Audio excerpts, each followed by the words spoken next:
that our minds are so often on multiple stimuli all at once.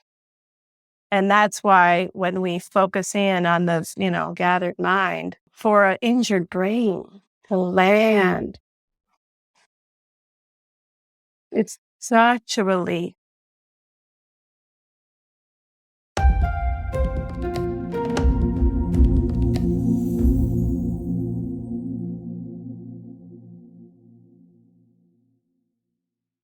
So welcome everybody back to another session of Views from the Field. And you may notice if you've watched any of our episodes, my view has changed from and in the field, as I'm now in Portugal, as opposed to Croatia, where I've been recording. So happy to be in Portugal, happy to be here today with our very special guest teacher, who's a good friend. I've come to know her very well, Jessie Rain Ann Smith. So Jessie, welcome. Thank you. It's a real honor to be here. Yes, thank you for joining us. It's an honor to have you. So Jessie, I'd like to read a little bit of an introduction for you. The most interesting piece, which we'll probably talk quite a bit about, is that you're a brain injury and trauma survivor. So looking forward to hearing about your journey through that. And it's led you to develop the Mindful Concussion program and actually your work with Mindful Concussion. You're running courses and workshops to support fellow brain injury survivors and to educate professionals who care for brain injury survivors. So it's been a joy to watch you develop that and see you get to the point where you are with it, and how amazing you've brought that work out into the world already. Thank you. Yeah, congratulations for what you've done. Along with that, you're a qualified mindfulness teacher, MBSR teacher through the UC San Diego Center for Mindfulness. And of course, I've had the joy of mentorship with you through that time, and that's how I've gotten to know you and love you. And thank you for all that you've given me within that. Most recently, you've had mentorship with David Treleaven, author of Trauma Sensitive Mindfulness. And David has encouraged you to share your story to the point where you are now writing a book. You want to tell us the title of the book? Sure. Yeah, it's called Mindful Concussion, The Power and the Perils of Mindfulness for Brain Injury Care. Wonderful. When do you anticipate that it might be published? I know that's a tough question. I'm not stressing myself out with that. I am actively writing right now, though I took the leave from part of my paid gig at the community college where I've been teaching for a long time, and I'm writing every morning, and it's great. And I recall, Allan, that even before David really encouraged me to do it in a serious way, you had said to me when we were in our mentorship program, okay, Jessie, I see there's going to be a book, which you predicted. You also predicted that I would work with David. You said you should work with David. And you also said that eventually there would be Mindful Concussion teacher training. So we'll see if that prediction is true or not. So, Jessie, where shall we begin on this journey? Do we go back to the trauma you experienced? Do we start before then? I'll leave it up to you where you'd like to begin talking about your path. Well, I think a good starting point is February 21st, 2013. And that was when I was driving to work. And just a trigger warning there, I'm just going to briefly talk about my car accident.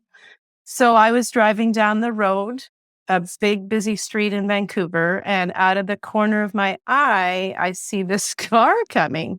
And it's the weirdest feeling. You're going down the road and it's like, there's this car coming. And all of a sudden, I put on my brakes and I don't remember the accident. I heard it was very loud. I don't remember a thing. Of course, my body does remember, but I feel thankful that I don't remember because it would be a really horrible thing to recall. But that's when everything changed from there. I was diagnosed with traumatic brain injury, later, of course, discovered the trauma element, whiplash. As teachers, I think what's really important is that you know the prevalence of it. So 69 million people a year get a brain injury. In the United States, there are currently 2% of the population living with prolonged brain injury symptoms. So there is no doubt in my mind that if you haven't already had a brain injured person in your class, you will. There are sometimes people who don't even know because they had it before people really knew that much about it years ago. Most people who get a brain injury have recovery within weeks or months. But people who go on to have ongoing symptoms past 2 years are said to have prolonged post-concussion symptoms. And the most common symptoms are a headache and a sensitivity to noise and light. And it's not so much that noise and light affect our eyes and our ears, which they do, but that they cause extreme dysregulation and very quickly. I'm going to say maybe 6 weeks after my accident, I was out, I think for the first time out and about, and someone was sitting across from me in a table across from me, and they were stirring sugar into their coffee. And the sound of the spoon clinking against the coffee cup was excruciating to me. Like it just was sending me, I didn't have the language for it then, but it was sending me out of my window of tolerance into total dysregulation. It's like the sound puts you into flight. You just got to get out of there. It's so intense. And you can imagine that was a very quiet sound. Anyway, I just wanted to take a moment to really describe how intense that noise and light sensitivity and the overall sense that the world is overwhelming. And the other common symptom is cognitive fatigue, which causes physical fatigue, but also just brain fog and lack of clarity and exhaustion in the mind. And the other symptom I want to tell you about is stress reactivity. So being thrown into dysregulation, very often to hyper arousal, then sometimes just with the overall exhaustion into hypoarousal or both at the same time, very quickly, very often, and really hard to get back. And I think this is the really key thing for mindfulness teachers you may have relatively regulated nervous systems, but for people who have kind of a propensity to be dysregulated, we say that the window of tolerance, Dan Siegel's window of tolerance, where here in the middle, you're in your window, you're resilient, regulated, and outside of your window, you're in hyperarousal or hypoarousal. I would say that brain injury survivors tend to just kind of sit on the ledge, the window ledge. They're either out of their window or they're just sitting there popping out. And of course, it's important to know that those mechanisms are there to protect us when we're in danger, to send us into fight, flight, and freeze so we can fight a dangerous situation. This is our biology taking care of us. But with brain injury survivors, who are so often trauma survivors as well, our fight, flight, and freeze response is on the Fritz, and we're becoming dysregulated way too often. We stay there too long. We find it so hard to come back. It's like our any self-regulation skills that we had before are just not that available. And Allan, I really remember when I was in the teach training with you and Megan, and you were talking about the concentric circles and how if here's your comm center and here's where we're learning and that's where we want to be. But if you get overwhelmed, go back to your comm center first. And I remember just kind of putting up my hand. How do you do that? Well, no, you looked at me like, well, what do you mean? How do you do that? It seemed to me, I'm reading your mind, but it seemed to me that you knew how to do it and you couldn't figure out why I couldn't do it. And so there's this disconnect. And And I found that originally I used to think that people who couldn't understand why I modified practice, that were like, you're doing it wrong, Jessie. You're just supposed to stay with it. Like, what the hell? A lot of people do get dysregulated in practice, but they have the skills to come back. And they don't understand what it's like to get lost and not be able to self-regulate back into the window.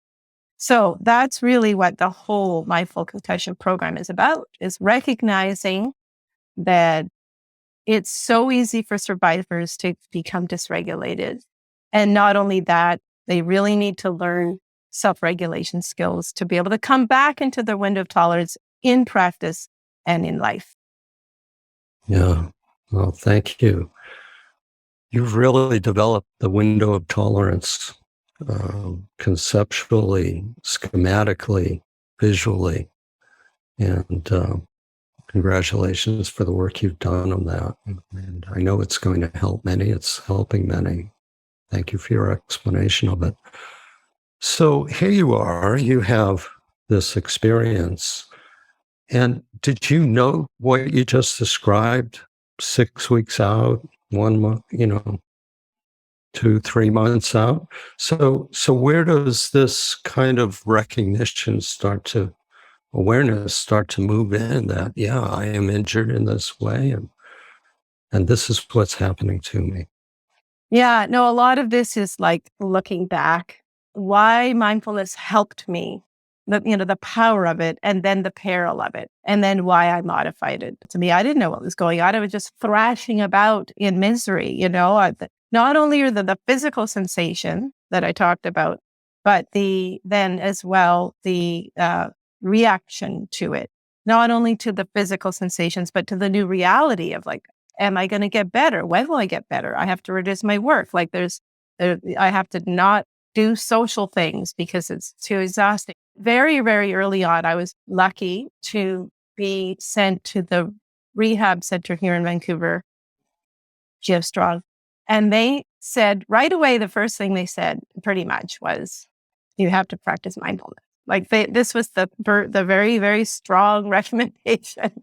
No. This is what they said. And it really didn't take me long to realize how right they were in that. And I'm grateful that for the public system. So they told me to take up mindfulness, but I was such a mess. I was like lying in the dark room on the couch. I couldn't take a class or anything. But luckily for me, there's 3 things that kind of came to support me in the early times. One was I had a little tiny taste of mindfulness from another program. And the only thing that I really remembered about it, because it was just a little piece of it, was that they encouraged us to enjoy beauty, I think. And at that time, previously, it had been the fall. And I remember just every day really enjoying the beautiful fall colors. So, you've heard about these stories that people have some mindfulness thing from years ago. And then in the moment that they need it, something pops in and they just grab on and it comes to life. So that's what happened to me. I remembered that. And we have beautiful crocuses and daffodils and tulips. So this is what I did. I wasn't working. I was walking slowly. Eventually, I did leave my house and walked slowly in my neighborhood.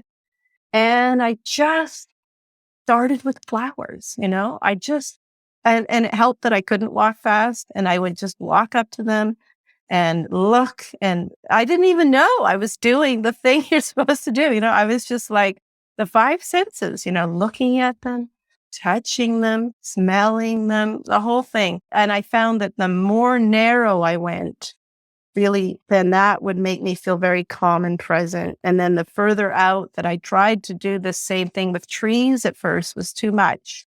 I had to be very small. And I didn't know what I was doing. All I knew is that what I was seeking was quiet and stillness and nervous system regulation, even if I didn't have the words to express that. But the need for it is so great. And the benefits of it are so quickly felt. It's like the silver lining of a brain injury. Because I always say to people, you want to get a nice, strong daily practice, get yourself a little brain injury. Because man, there's nothing like that. to like make you feel the power of it and the need and the beauty of it.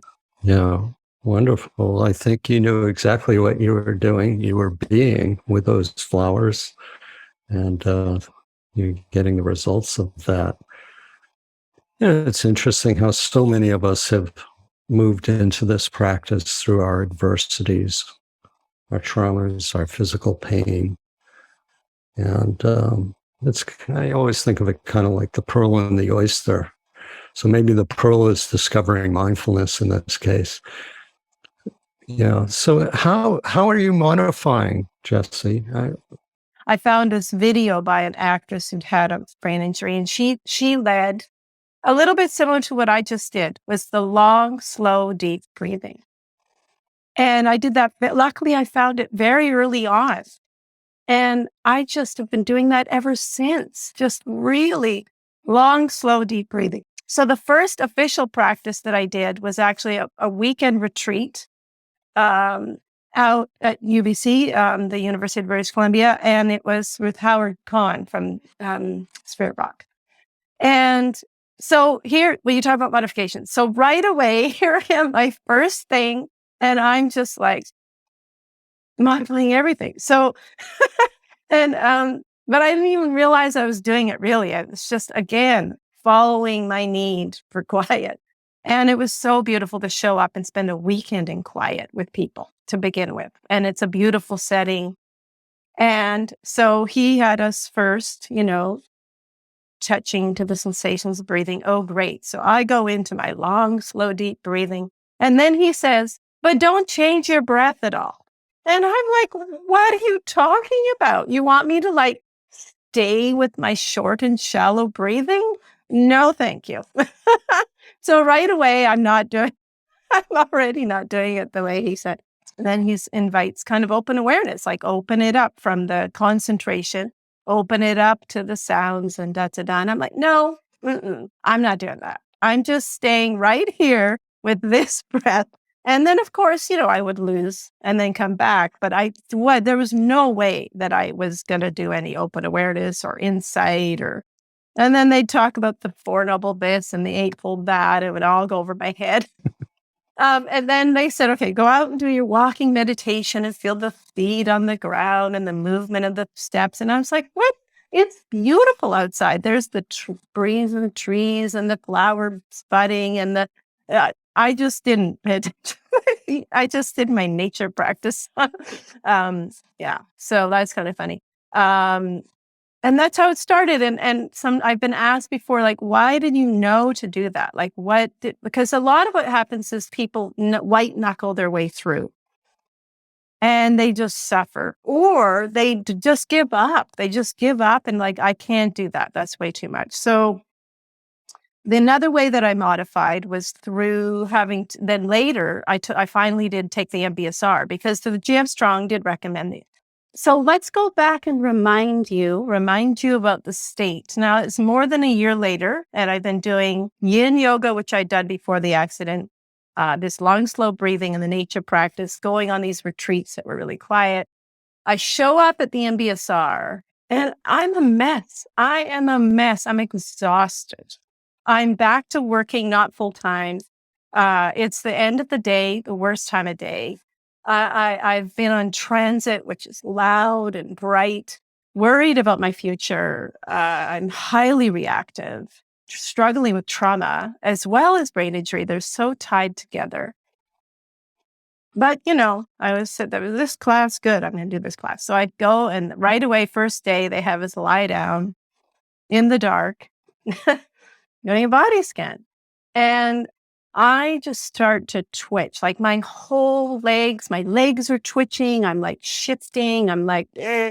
And at the end of it, the teacher, who was not very trauma sensitive, came up to me and said, man, you sure were twitching a lot. There was so much that I got out of the MBSR. There was so much richness in it for me.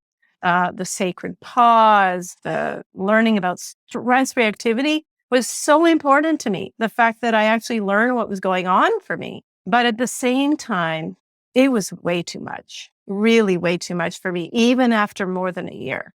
So I would go home, and I'm a good student. I'm going to do my body scans, and I'd listen to John's thing. And then the recording would end, and I was like, where did I go? I missed half of that. And then I was avoiding doing that. And then I was doing the breathing, but I was just doing my own breathing, not any MBSR way. And they said, okay, we're going to do Hatha yoga. I'm like, I'm not going to do Hatha yoga. I don't want to do like stretching and strengthening. I want to do yin yoga, which I've been doing for a long time, where I'm stretching and it's nervous system calming way more than Hatha yoga. So I basically did MBSR, all very modified. Right. Through your own discovery, your own experience within the program. So what do you recommend now within what you're teaching with the program you designed in terms of modifications and how people stay with whatever your guidance is? Do you just allow people to modify for whatever they might need? Yeah. So the first piece, I mean, I was doing all these modifications on my own, and I was both finding practice so helpful.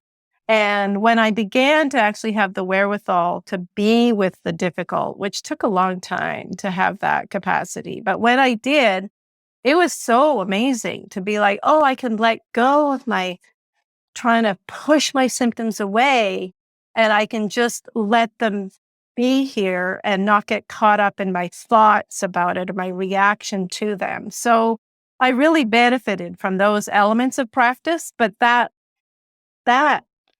element took a while to be able to get there, because at times what would happen instead is I would kind of be being with, noticing, allowing, and then suddenly it would become ruminating on and panicking about. Like I literally was having panic attacks in practice. But it was sort of weird because some days it felt resourceful and helpful to be with, and other days it sent me over the edge. And I couldn't figure out, I so wanted the former and not the latter. And so what I learned to do was really listen to my body for the warning signs. What are the warning signs that I'm starting to get dysregulated? So that if I heard them, I could shift away and resource myself. So that's really, in terms of the overall approach, the first thing is what we all teach, which is attentional control, right? You can't do anything if you can't peel your mind off the past and off the future to the present. So that is the starting point. I've learned two really cool concepts recently that I found really helpful to understand what was going on for me. And that is, one is called continuous partial attention.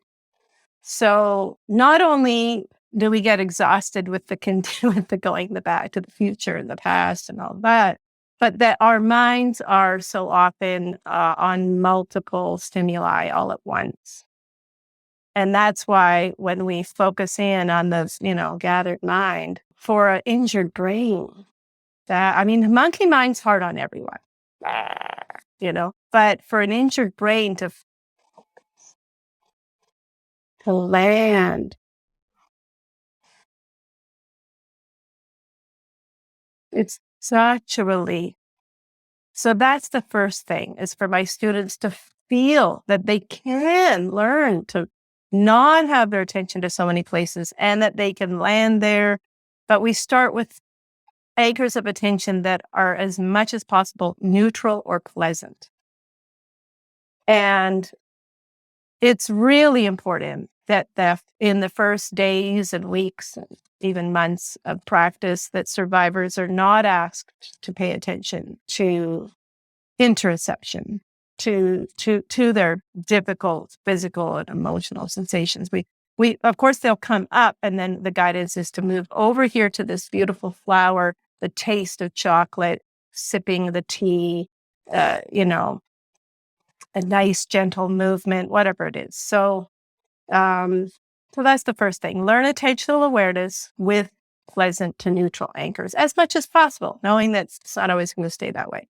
And then the next thing I call on, Rick Hansen talks about, there's working with and being with. So I teach attentional control concentration on pleasant to neutral anchors. And then I teach a number of different resourcing practices that are in this working with the way that Rick Hansen talks about resourcing ourselves so that we can stay in the present, whether it's in life or in practice. So we do nature practice. We do mindful eating. We do mindful self-compassion. We do long, slow, deep breathing. And I generally don't introduce breath work until later, I think week 5 or something, because no, maybe not that far. But because I want people to really know that attention to breath is just one option. And because it is dysregulating for a number of people, either regularly or sometimes. So it's good to know that there's other options first. And then once people have this like ability to bring themselves back, or ability to have some level of self-regulation, then we can begin to sit with the difficult. But you notice that a bunch of steps have happened first, rather than first day, let's be 45 minutes interoception on your body. No, that's too much. So, and when I introduce actually staying with the difficult, I do it in a way where I ask people to choose, what can you stay with? Like, what's a difficult thing right now that you can stay with? Not just open awareness, whatever's happening, or body scan where we're going to tell you where to go, but you choose. Okay, you can sit with your headache today a little bit. Let's give that a try. And so we do it in a way where we control the dose, right? You're like, you've got the dial on how much you're going to let in. And you feel a little bit, you touch into it. That's feeling too much. You gently come out. You push in a little bit more. And really what happens is you begin to feel this sense that you can handle it. You can handle your symptoms and they're not, so frightening anymore. Okay, so speaking of being with the difficult, we paused for a moment as I changed seats in the room. My life is a series of changing seats. My computer was running out of power, so I had to get closer to a power source. So we're back. Thanks for waiting, Jessie. So David Treleaven has had a big influence.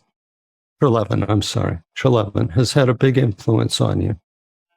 And he's writing the foreword to your book. You want to speak a little bit about your work with David? Sure. Yeah. It's been such an honor. I, like I said, I've been doing all these different modifications for several years, always kind of feeling a bit like I'm doing it wrong. I thought I was cheating, but it didn't matter. I was like, this is working for me. I'm going to do it. But honestly, I did have that word in my mind. And then I saw us, one of those, I was kind of always watching those online summits, and he was one of the speakers. And I was like, wow, look at that. Somebody's wrote a book about the same kind of stuff I'm doing, done research. Well, he had not his own research, but, looking at the research, and it was just mind blowing. And he used the term modification. And that's when I was like, oh, and the way he described it is that, yes, push-ups are good for everybody. I mean, not everybody. Push-ups are good for us to strengthen ourselves. But if we have a broken shoulder, push-ups are the wrong move, right? So that's sort of the analogy that modifications are needed in certain circumstances with individuals that are having a different situation than others. So that really helped. I took his course. I got involved in his online community. And last December, he put out a call that he was looking for a small group of people to mentor this year. And he chose me and Mindful Concussion, and I was so thrilled. And so we've been working closely all year. And in our first meeting, one-on-one in January, he looked me right in the eye and he said, Jessie, do you want to write? And yeah, so it's gone from there. And it's really beautiful, I have to say.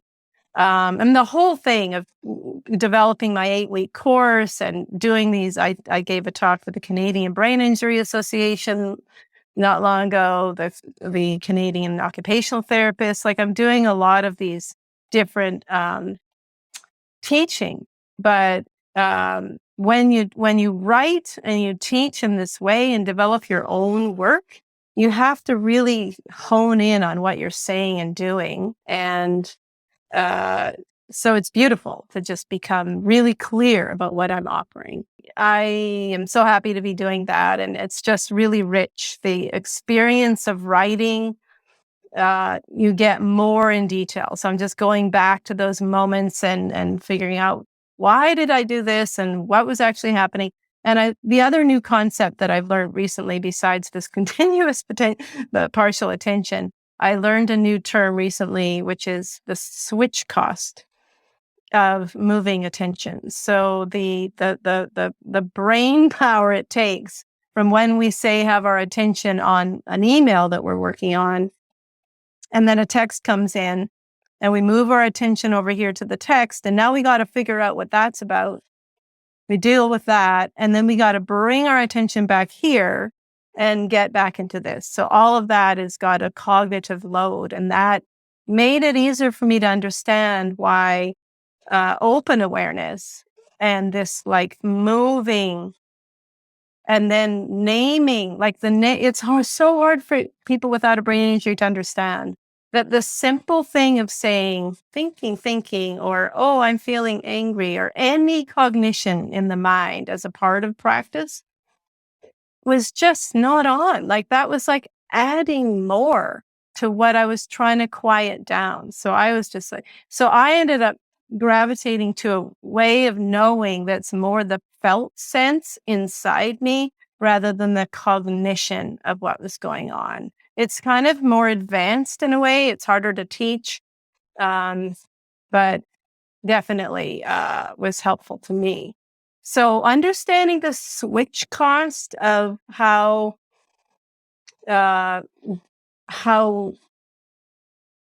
cognition of movement. So that's why for me, concentration practice is essential. Staying with one anchor. And of course, our attention will go off the anchor, but bringing it back. I'm hoping that all of these examples of how some forms of traditional practice are hard on a brain injury will be of use to you. Just being aware of the dizziness and nausea that people can feel, something as simple as people looking out a window, there can be the glare that's too much, talking about food, like there's just a lot to keep in mind. Basically, I'm just saying how rich it's been to get into those details as I write. And also the fun of not only working with students who are so appreciative of this approach, and I can see it so quickly benefiting them, but also my intention, as I said up the top, to work with professionals, and including mindfulness teachers, of course, who are either specifically working with brain injury survivors or who just have them occasionally in their office or their practice or their teaching. My intention is that people will understand the ways in which attentional control, mindfulness, and the broad range, not just traditional mindfulness, but the whole package, mindful self-compassion, yoga, you name it, all of it, is supportive, so supportive. I would be lost without my practice, literally. But at the same time, I'm so hopeful that that over time, people will realize how important it is to offer that prescription with a warning label, to say it's very common and normal to get dysregulated in life and in practice. And here's what we can do to resource ourselves in those instances. So that's my hope with that. And I guess I'll just end by saying that I had a beautiful opportunity to work recently with a group in Boston who it's a hospital medical center where they're training a bunch of different people in health professions. And they work closely with brain injury survivors, some of them. And so I spoke with them for an hour and a half. And then they are going back to work with what I've done. And some of them are actually meeting as a team to rewrite their curriculum because they teach mindfulness to brain injury survivors. They're rewriting their curriculum based on what they heard from me. And now we're meeting in November to talk about how it's gone. So that, to me, that's just such a thrill. And that's what this is all about. All my blood, sweat, and tears in service of others. So I so want not only brain injury survivors, but the suite of people that are easily dysregulated. My approach is targeted to brain injury, but anybody, trauma survivors, Alzheimer's, people on the spectrum, like a whole range of conditions and situations where people are easily dysregulated can benefit from this kind of more gentle approach to learning practice. Congratulations, Jessie. You're having a profound influence on the field, and I know you're going to have tremendous benefit to brain injury survivors and trauma survivors. I'd just like to wrap up very briefly with you. Recently had a trip on the Camino de Santiago. Do you have any insights that came from that? Yeah, it was beautiful. I took a leave from my work. I was in Costa Rica doing meditation and in California at Deer Park Monastery. And then I went to Spain and I walked the Camino de Santiago, which is a pilgrimage in northern Spain. I walked 713 kilometers, 20 kilometers a day for 5 weeks, which is about, I think 20 kilometers is about just over 12 miles, I think. It was scary for me from a brain injury survivor perspective because my long marriage ended 3 years ago and I'm empty nesting. And so a lot of change in my life. And I show up in the Camino. I'd really relied on my ex-husband and my daughter for technology and traveling. I travel a lot, but I'd relied on them in recent years. So it was a big deal to do this trip, to face the physical pain involved because one of my symptoms is a reactivity to physical pain. So what happened on this trip is that I just developed this figure it out muscle. I was just like, okay, this is difficult. And now I'm just going to figure it out.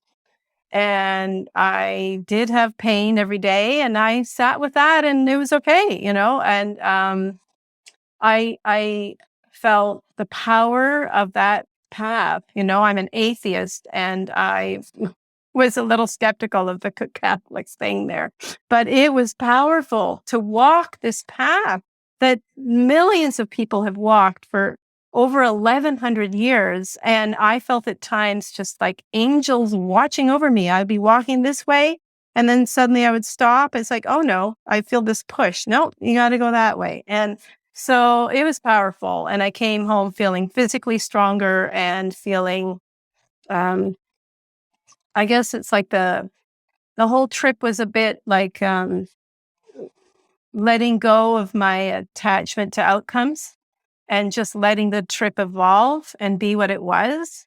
And I feel so much more loose coming home. It's like, I just feel like in a way I had this straw that was clogged and then it's like the straw is straight and my energy's flowing and it's such a beautiful relief. Well, I feel that. Your energy is flowing beautifully.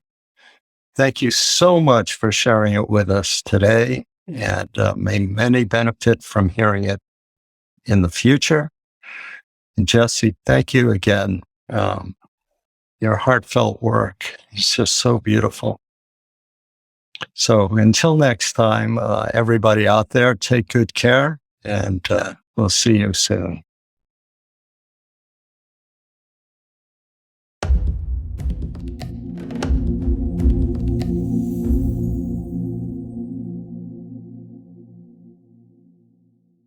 Click down below to join our Mindfulness Teacher Community Network on Facebook, where you are invited to post and share.